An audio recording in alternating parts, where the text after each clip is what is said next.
जरूरी सूचना है आप सभी स्टूडेंट्स के लिए, स्टडी फॉर सिविल सर्विसेज का Android app Google play store में आ चुका है, उसको प्लीज तुरंत इंस्टॉल कर लीजिए। और अगर आप स्टडी फॉर सिविल सर्विसेज के सिर्फ ऐप से कोई भी कोर्स, कोई भी पीडीएफ परचेस करते हैं तो उसमें अप्लाई कूपन, अगर आप ज्ञान सर जो है आप उसमें अप्लाई करते हैं, ये कूपन कोड है, तो उसमें 20% फीस तुरंत माफ हो जाएगी, मतलब 20% डिस्काउंट तुरंत उसमें लग जाएगा। ज्ञान सर लिखना है, नॉर्मली ज्ञान सर, स्मॉल लेटर में है सब कुछ, कोई स्पेस नहीं, कोई कॉलम नहीं, सिर्फ ज्ञान सर, GYANSIR। इस तरह से अगर कूपन कोड लगाते हैं आप ऐप में बाई करने से पहले, जो अप्लाई कूपन वाले में आता है, तो 20% का डिस्काउंट तुरंत मिलेगा। वीडियो देखिए। नमस्कार दोस्तों, आप सभी का स्वागत है स्टडी फॉर एग्जाम्स में।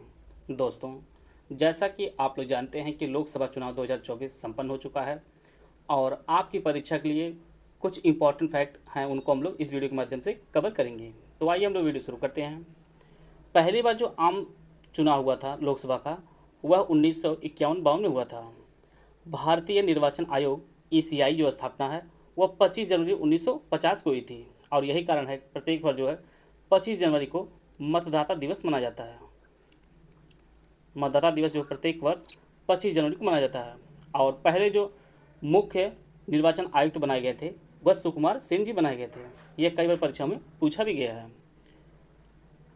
भारतीय निर्वाचन आयोग जो है यह 3 सदस्यीय निकाय है। इसमें एक चेयरमैन होते हैं और 2 आपके अन्य सदस्य होते हैं। वर्तमान में जो है Rajiv Kumar ji chief election commission है, मुख्य निर्वाचन आयुक्त हैं। 2 अन्य निर्वाचन आयुक्त होते हैं वर्तमान में हैं। इनमें आपके एक ज्ञानेश कुमार जी हैं, दूसरे सुखबीर सिंह सिंधु हैं। 2 जो है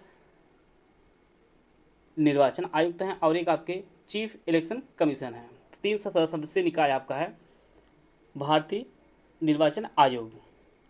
भारतीय संविधान के आर्टिकल 79 के तहत जो है लोकसभा संसद का निचला सदन होता है और जो उच्च सदन आपका होता है वह आपका राज्यसभा होता है, राज्यसभा होता है। और निम्न सदन, निचला सदन आपका लोकसभा होता है। 104वें संविधान संशोधन अधिनियम जो 2019 द्वारा जो है भारत के राष्ट्रपति द्वारा एंग्लो इंडियन समुदाय के जो 2 अतिरिक्त सदस्यों को नामित किया जाता था उसे जो है समाप्त कर दिया गया है। राष्ट्रपति जो है इसे नामित करता था, उसे 104वें संविधान संशोधन अधिनियम 2019 द्वारा जो है इसे समाप्त कर दिया गया है। संविधान में व्यवस्था है कि सदन की अधिकतम जो संख्या वह 550 हो सकती है, जिनमें 530 सदस्य जो है राज्यों का प्रतिनिधित्व करेंगे। साथ में 20 जो सदस्य होते हैं ये संघ शासित प्रदेशों का जो है प्रतिनिधित्व करेंगे। वर्तमान में सदन की जो संख्या है वह आपकी 543 है और इसकी प्रथम बैठक के लिए नियुक्त तिथि से जो है 5 वर्ष इसका कार्यकाल होता है। तो लोकसभा जो कार्यकाल होता है वो आपका 5 वर्ष का होता है। इसमें केंद्र शासित प्रदेश से 20 और राज्यों से आपके 530 सदस्य चुने जाते हैं।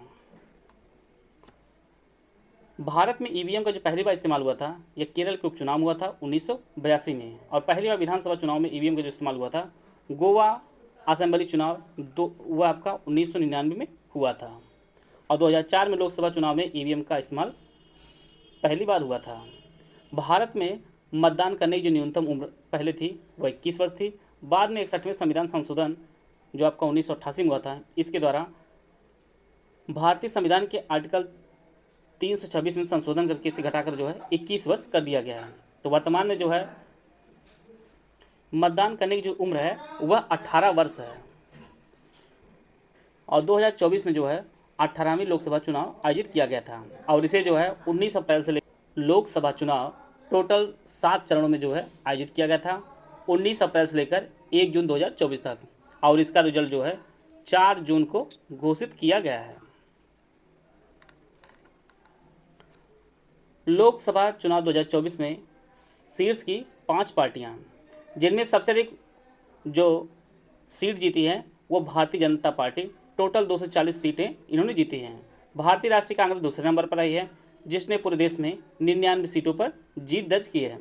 समाजवादी पार्टी टोटल 37 सीट जीतकर तीसरे स्थान पर है। अखिल भारतीय तृणमूल कांग्रेस ने टोटल 29 सीटें जीती हैं। DMK ने टोटल 22 सीट जीती हैं।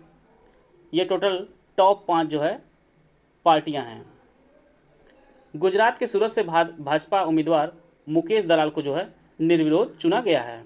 और इंदौर में जो है काफ़ी चर्चा में रहा है कि पहली बार देश में जो है 2,18,674 जो सबसे ज़्यादा वोट मिला है वो आपका नोटा को मिला है। और अब तक यह जो रिकॉर्ड है यह बिहार के गोपालगंज सीट पर यह रिकॉर्ड था, जहां 2019 में सबसे ज़्यादा जो है नोटा को वोट मिले थे 51,600, और इस बार जो है नोटा को वोट मिले हैं 2,18,670, यहाँ पे इंदौर सीट से मिला है। तो इस प्रकार जो है यह रिकॉर्ड बना है, नोटा में सबसे ज़्यादा वोट मिला है। कौशाम्बी सीट से पुष्पेंद्र सरोज देश के इतिहास में अब तक के सबसे युवा जो है सांसद बन गए हैं, और 4 जून 2024 को पुष्पेंद्र की जो उम्र होगी वो 25 साल 3 महीने और 3 दिन हो गई है। श्री पेरम्बदूर लोकसभा क्षेत्र में डीएमके के 6 बार सांसद थालीकोट्टई राजू थेवली बालू जो है बालू टीआर बालू, जिनकी उम्र 82 साल है, लोकसभा सबसे बुजुर्ग सदस्य बन गए हैं। सबसे कम उम्र के जो युवा सांसद बने हैं वह पुष्पेंद्र सरोज बने हैं, और सबसे उम्रदराज जो लोकसभा सदस्य बने हैं वो टीआर बालू जी बने हैं। एससी आर 2023 का मेंस पेड ग्रुप हमारा लॉन्च किया गया है, जिसमें आपको जीएस पेड ग्रुप की जो फीस रखी गई है वो 1800 रुपये है, और इसमें जो है 120 नंबर की आपको पूरी तैयारी कराई जाएगी। कन्वेंशनल हिंदी पेड ग्रुप है, इसकी जो फीस वो आपकी 2200 रुपये है, इसमें 100 नंबर कन्वेंशनल और 60 नंबर जो है ऑब्जेक्टिव, टोटल 160 नंबर की तैयारी कराई जाएगी। निबंध का जो ग्रुप हमारा वह 1800 रुपये है, इसमें आपको 120 नंबर की पूरी जो है तैयारी कराई जाएगी। इस ग्रुप में इससे के प्रीवियस ईयर पेपर दिए जाएंगे। ग्रुप में 30 मॉडल इससे दिए जाएंगे, और मॉडल इसे ग्रुप जो है ज्वाइन करते ही आपको प्रदान किए जाएंगे। 30 नए निबंध की प्रैक्टिस करवाई जाएगी, जिनमें कंप्लीट आंसर राइटिंग फीडबैक दिया जाएगा, हिंदी कमियों को दूर किया जाएगा। निबंध के साप्ताहिक टास्क का जो है शेड्यूल ग्रुप में बताया जाएगा। ओनली पेड क्विज का जो ग्रुप आपका 900 रुपये है, इसमें आपको जीएस और वस्तुनिष्ठ हिंदी की जो है मोस्ट इंपॉर्टेंट क्वेश्चन की क्विज कराई जाएगी। इनमें से आप कोई भी पेड ग्रुप ज्वाइन करना चाहते हैं तो ये हमारे 3 नंबर दिया गया, इसमें कॉल व्हाट्सएप पर जो है जानकारी प्राप्त कर सकते हैं और अपनी तैयारी को और बेहतर कर सकते हैं। सर्वाधिक वोटों से जीत शंकर लालवानी जो भारतीय जनता पार्टी के हैं, इन्होंने 11.72 लाख वोटों के अंदर से जीत दर्ज की है। उसी प्रकार से रकीबुल हुसैन जो है भारतीय राष्ट्रीय कांग्रेस से रहे हैं, और इन्होंने 10.12 लाख से वोट के अंतर से जीत दर्ज की है, और ये आपके असम की सीट से जो है जीते हैं। तो सबसे अधिक अंतर आपका 11.72 लाख रहा है, और न्यूनतम वोटों की जीत जो दर्ज की है वो रविंद्र दत्ताराम वाइकर हैं, जो शिवसेना से खड़े थे और मुंबई से उत्तर पश्चिमी महाराष्ट्र से ये खड़े हुए थे। इन्होंने जो है 48 वोटों के अंतर से जीता। तो ये सबसे न्यूनतम वोटों से जीत दर्ज किए हैं रविंद्र ने, और शंकर लालवानी जो है सर्वाधिक वोटों से जीत दर्ज किए हैं 11.72 लाख से, और दूसरे स्थान पर रकीबुल हुसैन है जो 10.12 लाख से अंतर के वोट से जीत दर्ज किए हैं। लोकसभा चुनाव के साथ साथ 4 विधानसभा जो है चुनाव भी आयोजित किए गए थे, उनको मिले देते हैं। यह आपकी परीक्षा के लिए उपयोगी टोटल 4 विधानसभा में जो है चुनाव आयोजित किया गया था। इनमें आपका आंध्र प्रदेश है, उड़ीसा है, अरुणाचल प्रदेश और सिक्किम है। सबसे इम्पॉर्टेंट जो फैक्ट होता है उस राज्य में जो है विधानसभा सीट कितनी है, इसको आप लोग ध्यान देंगे, और वहाँ की सबसे बड़ी पार्टी कौन कौन सी रही है। आंध्र प्रदेश टोटल 175 विधानसभा सीट है, जिसमें टीडीपी ने 135 सीटें जीती हैं, जेएनपी ने 21, वाईएसआरसीपी 11 सीट और बीजेपी ने 8 सीट जीती है। उड़ीसा में टोटल 147 विधानसभा सीट है, बीजेपी ने 78 सीट जीती है, बीजेडी ने जो है 51 सीटें जीती है, इंडियन नेशनल कांग्रेस ने जो है 14, आईएनडी ने 3 सीटें और सीपीआई जो है 1 सीट पर जो है विजय प्राप्त की है।